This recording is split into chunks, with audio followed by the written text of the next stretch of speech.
খাই। অনেকদিন আগে আমি একটা চিঠি বলতে পারো বা গল্প, যার সাথে বাস্তবতা কোনো মিল নেই এমনটা লিখেছিলাম, ঠিক আছে? সো আজকে ভাবলাম একটু পড়ে শোনাই। শুরু করা যাক। তুমি, এই দুই নামের একটি সাবজেক্টকে কেন জানি না, তবে পৃথিবীর সবচাইতে কঠিন সাবজেক্ট বলা হয়। সরি, বলা হয়তো হয় না, তবে এটা আমার মনে হয়। নিজেকে নির্লজ্জ, বেহায়া, অসভ্য, ইতর এক জানোয়ার বলে মনে হয় যখন তুমি নামের এক আজব ও অবাস্তব জিনিস নিয়ে ভাবতে বসি।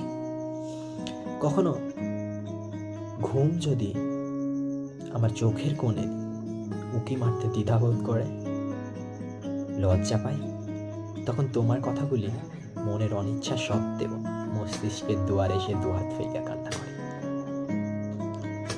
মনে পড়ে তোমার অস্পষ্ট চোখ দুখানি, যে চোখে এককালীন আমি প্রতিনিয়ত এবেলা ওবেলা হারিয়ে গেছি, ডুবে মরেছি। সেই ঠোঁট, যে ঠোঁট এখন আমার জন্য অভিশাপ।